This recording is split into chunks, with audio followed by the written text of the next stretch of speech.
බඹ සුර නරන් සනහලු දයාවිනි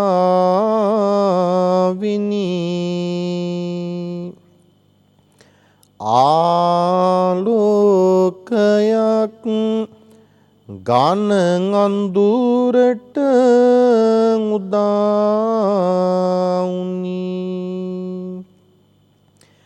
දෙවියන් පවා පායුගලත්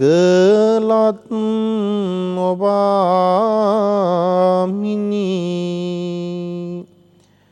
පායුගවන්දින් නෙමි සංබුදු රචානිනි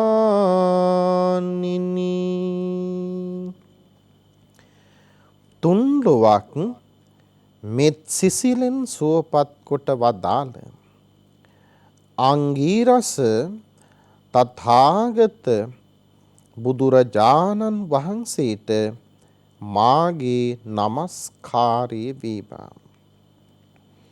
කාරුණික පින්වත, බුදුරජාණන් වහන්සේ මේ ලෝකයට පහළ වුණ ශ්‍රේෂ්ඨතම උත්තමයාණන් වහන්සේ. මේ ලෝකේ වචන කතා කළ අය අතරත ශ්‍රේෂ්ඨ වන්නේ බුදුරජාණන් වහන්සේමයි. පින්නතුනි, ඒ තථාගත දේශනාව මොනතරම් ධර්ම ඖෂධයක්ද අගදයක්ද අපේ සිත සුවපත් කරගන්නට. ඒ නිසාවෙන්මයි ස්වාධීන රූපවාහිනියෙන් මෙලෙස සෑම උදෑසනකම දවසම පින්වන්ත කරගන්නට බණ පදයක් බුදු වදනක් ඔබට සිහිපත් කරවන්නේ.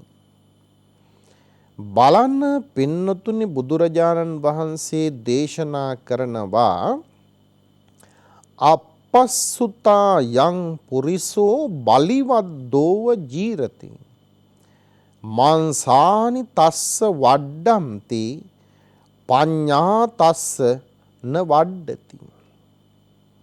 බලන්න පින්නතුනි, ශ්‍රද්ධාව නැති, ආගමික හැඟීමක් නැති පුද්ගලයෝ බණ අසන්නේ නෑ.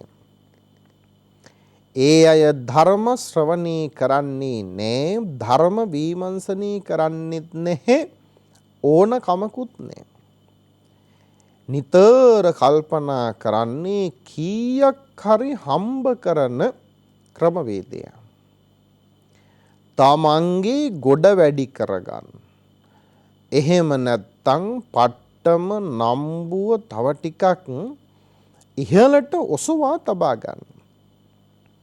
මේ ගාථාව අපූර්ව දේශනාවක් අපට සිහි කරන්න. ඔය වගේ කිසිම හැදෑරීමක් නැති, ධර්ම විමර්ශනයක් නැති කෙනා, ධර්මයේ පිළිබඳ පරිචයක් නැති කෙනා කොයි වගේද? එයා අල්පශ්‍රුත පුද්ගලයෙක්, බලිවද්දෝව ජීරති, හරියට හරකෙක් වැඩෙන්න වගේ තමයි එයාගේ කඳ වැඩෙන්නේ. මන්සානි තස්ස වඩ්ඩන්තේ, මසින් වැඩෙනවා, පඤ්ඤා තස්සන වඩ්ඩතේ, ප්‍රඥාව නම් බින්දුවක්වත් දියුණු වන්නේ නෙමෙයි. කෙනෙක් ඒකනේ මොකක් හරි වැරද්දක් කළාම මහ ගොංකමක් කළා කියනවනේ. කම් જાති ගොඩක් තියෙනවා. පින්කම්, ගුණකම්, මල්කම්, ඔය අතරට තමයි ගොංකම් ඒකත් එකතු වන්නේ. ධර්මයේ නැති කෙනා පින්කම් කරන්නේ, යහපත් දේ කරන්නේ. එයා කරන්නේ මොලේ නැති වැඩ. ඒකමයි සඳහන් කරන්නේ ධර්මයේ නැති කෙනා හරියට හරකෙක් වගේමයි. මසින් වැඩෙනවා, කඳින් වැඩෙනවා, හැබැයි පනසින් නැනසින් නුවණසින් නම් වැඩින්නේ නෑ කියලා පැහැදිලි කරනවා. ධර්මයේ යන කෙනාට ලැබෙන සැනසීම මොන තරම්ද? සංසාර රෝගා මහබ්බය, මේ සසර මහා බිය ජනකයි, සසර ව්‍යාධියක්.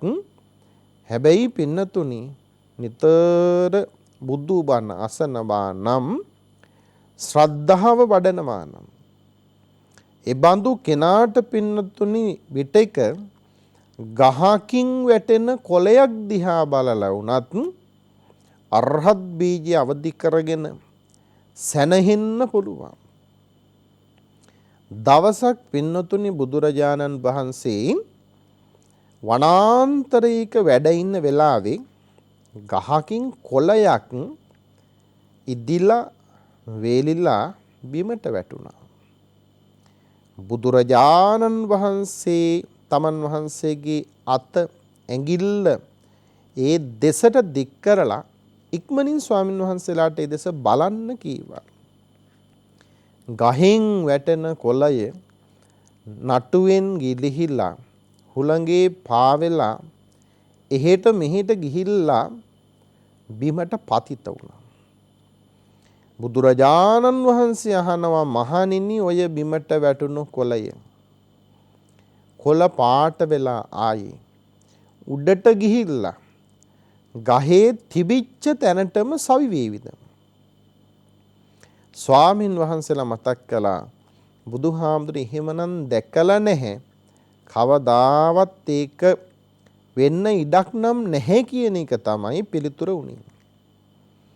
අන්න බුදුහාමුදුරුව මතක් කරනවා, යම් කිසි කෙනෙක් නිතර බුදුබණ අසනවා නම්, යෝනිසෝ මනසිකාරයේ වඩනවා නම්, ධර්මයට කැමැති කල්යාණ මිත්‍රයෝම ආශ්‍රය කරනවා නම්, ඒ ධර්මයේ ටික ටික හරි වඩාගෙන පුරුදු පුහුණු කරනවා නම්, ජීවන පටිපදාවක් කරගන්නවා නම්, එයාට ලැබෙන භාග්‍ය තමයි මුලින්ම ආර්ය ශ්‍රෝතයේ සෝතාපන්න භාවය.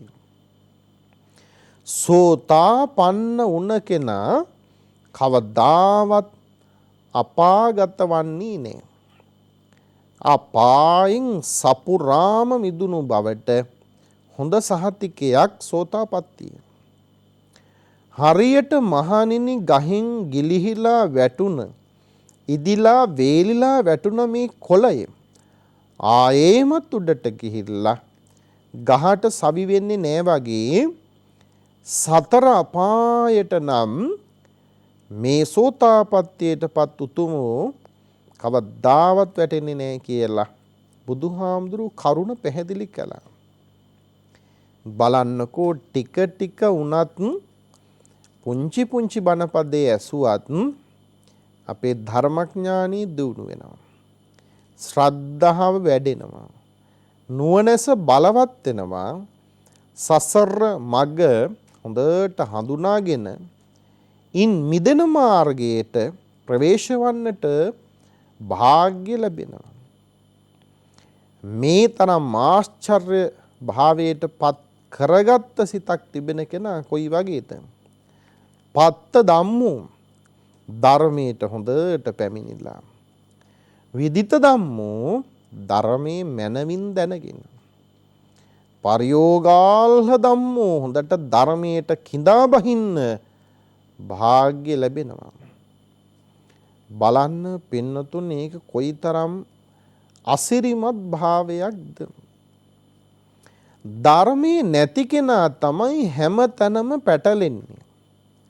සමහර අය කියනවා අපි නම් හරි ශ්‍රද්ධාවන්තයි අපේ හාමුදුරුවනි, මේ ගෙදර ඉන්න අපේ මහත්තයා හරි ශ්‍රද්ධාවන්තයි, අපේ නෝනත් එහෙමයි, මේ දරුවොත් එහෙමයි, එයා නම් මේ පින්කම කරන්නේ හරිම ශ්‍රද්ධාවෙන්, ඔහොම ගොඩක් දේ කියනවා. එහෙම ශ්‍රද්ධාව තිබුණට පින්නතුනි, මම පුංචි කාරණයක් ඔබට පැහැදිලි කරන්න. මේ සිද්ධිය එක්තරා ධර්ම දේශනාවකට අපට පිරිසක් ඇවිදිලා ආරාධනී කළා. ඒ නෝනා මහත්මිය කීවේ අපේ හාමුදුරනේ මහත්මය නැති වෙලා තුම්මාසි පින්කම ඔබ වහන්සේට බණට ආරාධනා කරන්නයි කොහොම හරි මේ නම් ආවේ බෑ කියන්ට එපා කොහොම හරි වඩින්න. හැබැයි මේ පින්කම කරන්නේ අහවල් දවසේ පන්සලක පුණ්‍ය භූමියක කියලත් කිව්වා. කොහොම හරි අපි කැමති වුණා ඒ දේශනාවට වැඩම කළා. පින්නතුනි යනකොට පරිසරය හොඳට සරසලා බෞද්ධ කොඩි එල්ලලා මල් පහන් හැම තැනම ලස්සනට තබලා අමුතු දෙයක් කරලා තිබුණා. ධර්මාසනයේ බෝධින් වහන්සේ ළඟ තබලා ඒ ආවාස ගෙයි ළඟ ඉඳලා හරියට පාවඩයක් කෙළුවා වගේ අර ලස්සන මල් තබලා මල් පෙති විසුරුවලා අඩිපාර හදලා තිබුණා. බනට වැඩියට හිතට හරි නෑ. පින්නතුනි හේවිසි ගහගෙන ඒ අය නම් දෙපැත්තෙන් ගියා. මුතුකුඩේ අල්ලන කෙනා කියනවා අපේ හාමුදුරනේ මේ පාරෙන් තමයි වඩින්ට තියෙන්නේ. මල් පාගන එක හිතට හරි නැහැ. පාගන්නේ නැතිව පැත්තකින් අපි ධර්මාසනයට වැඩම කළා. බණත් කිව්වා. ඔක්කොම කළා. පින්නතුනි රාත්‍රියේ උදා වුණා දුරකථන ඇමතුමක් එනවා. අපි හාමුදුරුවනේ මම අහවලා අද ධර්මානුශාසනයේ දායකත්වයේ බාරගත් නිවසේ කෙනා. බණත් හොඳයි ඔක්කොම හොඳයි.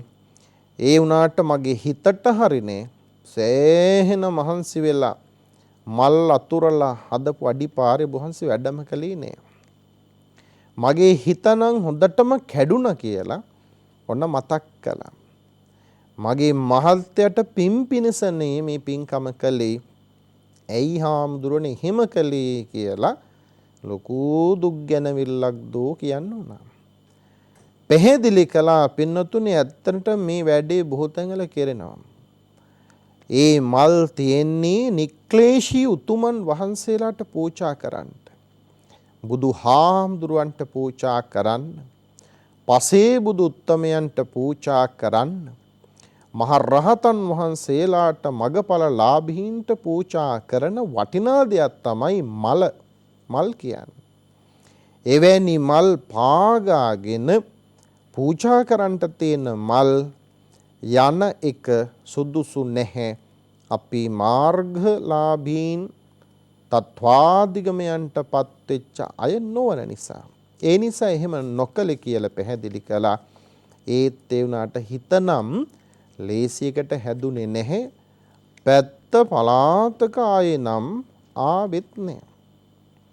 පින්නතුනි මේ කාරණේ මම මතක් කළේ සමහර අය ශ්‍රද්ධාවන්තයි බොහොම හොඳට පින්කම් කරනවයි කියලා කිව්වට සුළු දෙහිකින්ම අප්‍රසාදයට පත් වෙන්න පුළුවන්. වේගින් පැහැදෙන අය හරි භයානකයි.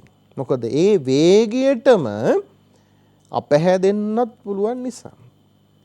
වේගෙන් අපහැදෙන අයත් වේගෙන්ම පහදින්නත් පුළුවන්. ওই දෙපැත්තම තියෙනවා.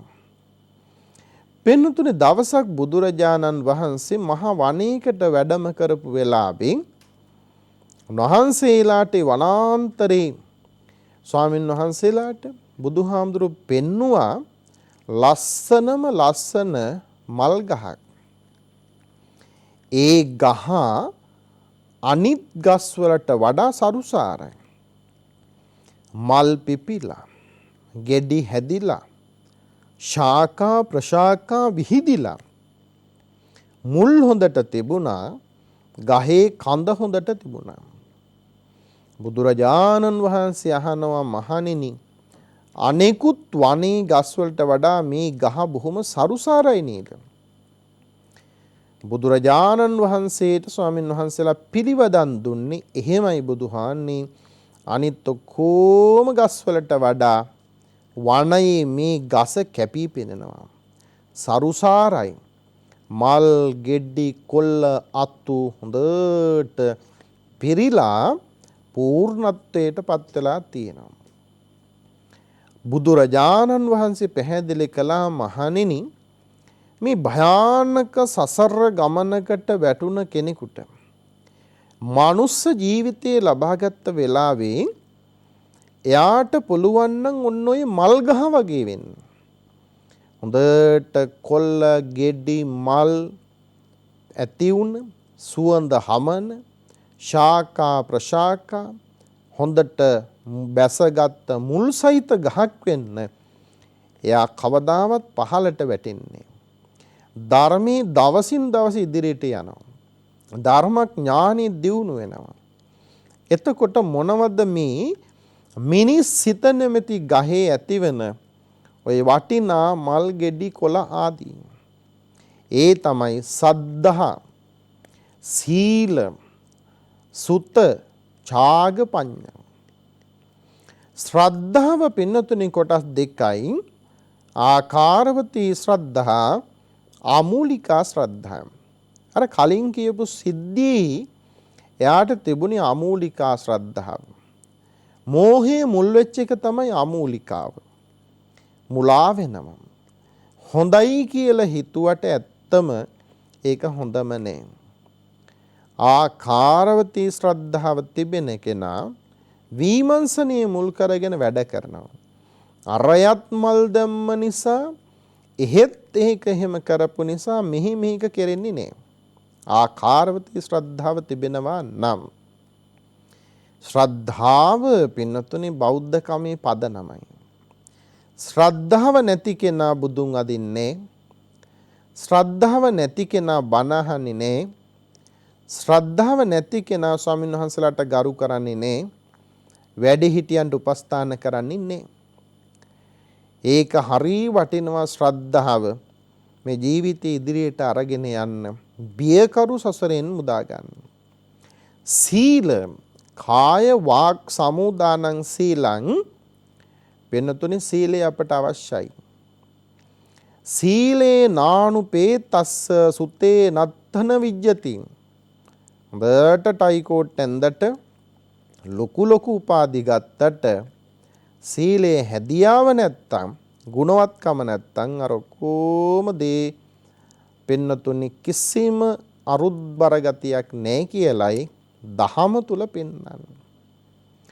සුත කියන්නේ හොඳට ඇසූ පිරූ තැන් නැති බව. ධර්මයේ හොඳට අසා තියෙනවා නම් පිරුණු සිතක් පිරුණු ජීවිතයක් තියෙනවාමයි ඕනෑම සබහමකට යන්නට බිය රහිත කෙනෙක් බවට පත් වෙනවාමයි. ඡාග අර ගහේ තවත් වටිනාම ගුණයක් පරිත්‍යාගශීලී බව. වචනෙන් බොහෝ දේ කියා දෙන්න පුළුවන්. ඒක පරිත්‍යාගයක්. සමහර අය නම් දන්න දෙයක් ඇසුවත් කියා දෙන්න කැමති නෑ. කුහකයි කියලා කියන්නේ. ඒක තමන් විතරයි දැනගන්න ඕන. දැනුම සංගවනවා. අපි දැකලා තියෙනවා සමහර පුස්තකාලවල විශ්වවිද්‍යාලවල එහෙම යම්කිසි අභ්‍යාසයක් දුන්න විට දුවල ගිහිල්ලා පුස්තකාලයට ගිහිල්ලා පොතෙන් මේක බලනව විතරක් නෙමෙයි. ඒ පොතේ කොළ ටිකම ගලවලා කඩාගෙන යනවා. මොකද තමන් බලාගත්තා අනිත් එක්කෙනත් මේක ටියුට් එකට ලියාවි කියලා හිතලා එහෙම කරන අය ඉන්නවා. දැනුම හංගනවා. ඒක හොඳ දෙයක් නෙමෙයි. දැනුම දන් දෙන්න පුළුවන්. ශ්‍රමය දන් දෙන්න පුළුවන්. ධනය දන් දෙන්න පුළුවන්. ගුණවත්කමත් දන් දෙන්න පුළුවන්. බලන්නකො කොච්චර වටිනවද කියලා. පඤ්ඤා ප්‍රඥාව පින්නතුනි අපේ ජීවිතේම ආලෝකමත් කරනවා. අඳුර පළවා හරිනවා. පහන දැල්ලූ තැන අඳුර සිටින්නේ නෑ. අඳුර තවමත් තියෙනවා නම් නරක ගුණධර්ම නැමැති අඳුර ඔබේ ජීවිතය තුළ තියෙනවා කියන්නේ නැන පහන දල්වා නැති බවයි. මෙලෙස සද්ධා සීල සුත ඡාග පඤ්ඤා ඔබ තුල තියෙනවා නම් ඔබ ලස්සනට මල් පිපුණු ගහක් වගේ, ලස්සනට ගෙඩි පිරුණු ගහක් වගේ, ලස්සනට කොළ පිරුණු ගහක් වගේ, ලස්සනට අතුපතර විහිදී ගිය ශාඛාවලින් යුක්තයි වගේ, ඒ වගේම හොඳට මුල් බැසගත්තා වගේ ප්‍රඥාවෙන් යුක්ත නම් පින්නතුනි ලේසියකට එහෙම මුල් බැසගත් මුදුන් මුලක් සහිත ගහක් මොන සුළඟ හැමුවත් බිම දමන්න බෑ. මුල් දුර්වල හරි මුදුන් මුලක් නැති ගස් පින්නතුනි පුංචි සුළඟින් පවා බිම දමන්න පුළුවන්. ඒ නිසා ඔබත් හොඳ සරුසාර ගහක් වෙන්න, මල් පිපුණු ගෙඩි හැදුණු අතු පිරුණු කොළ පිරුණු ගහක් වෙන්න, ඒ සඳහා සීලය, ශ්‍රද්ධාව, සුත ඡාග පඤ්ඤා බලවත් කොට සැනසීමේ ආලෝකමාවතට මෙන්ට කියලා අපි ඔබට පින් සිතින් ආරාධනා කරන්නට කැමැතියි. කලපිනේ බලයෙන් දවස සුවපත් වේවා, හැමට ශාන්තිය වේවා කියලා ප්‍රාර්ථනා කරන්නට කැමැතියි. කෙලෙස් වෙනසේවා, සත් සිත් නිවීයේවා, රෝග දුරු වේවා, හැමට යහපත් උදා වේවා. තුනුරුවන්ගේ අනන්ත සූවිසි මහගුණ බලයෙන් ඔබටත් සැනසෙල්ල වේවා.